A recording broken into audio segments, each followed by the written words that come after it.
बंदर और मगरमच्छ। एक बार की बात है, एक नदी के पास हरे भरे जंगल में कपी नाम का एक चतुर बंदर और कराला नाम का एक मगरमच्छ रहता था। कपी और कराला असंभावित दोस्त थे, क्योंकि कपी एक पेड़ की शाखा पर बैठते थे और जंगल से आए रसदार फलों को कराला के साथ साझा करते थे।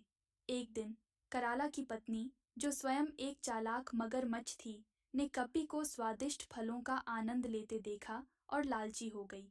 वह बंदर के दिल का स्वाद चखना चाहती थी। उसे विश्वास था कि यह सबसे मीठा हिस्सा है, इसलिए उसने अपने पति को कपी का दिल लाने के लिए मना लिया। दोस्ती और अपनी पत्नी की मांग के बीच फंसे कराला ने कपी को धोखा देने का फैसला किया। उसने कपी को यह कहते हुए अपने घर आमंत्रित किया कि वह उसकी मेजबानी करना चाहता है और उसकी दयालुता का बदला एक विशेष दावत से चुकाना चाहता है। कपी ने अपने मित्र पर भरोसा करते हुए खुशी खुशी सहमति दे दी। जैसे ही वे नदी के पार तैर गए, कराला रहस्य को छिपा नहीं सका। दोषी महसूस करते हुए अंततः उसने कपी के सामने अपनी पत्नी की दुष्ट योजना के बारे में कबूल कर लिया। चतुर बंदर तेज तर्रार और साधन संपन्न समझदार होने का दिखावा करता था। उन्होंने कराला से कहा, बेशक मैं समझता हूँ, मेरा दिल उस पेड़ की चोटी पर है जहां मैं रहता हूँ।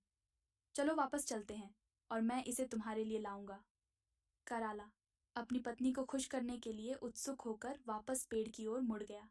जैसे ही वे किनारे पर पहुंचे, कपी तेजी से पेड़ पर चढ़ गया और पहुंच से बाहर हो गया। पेड़ की चोटी पर सुरक्षा से कपी ने समझाया, मेरे दोस्त, कभी भी दूसरों के लालच को अपने निर्णय पर हावी न होने दें।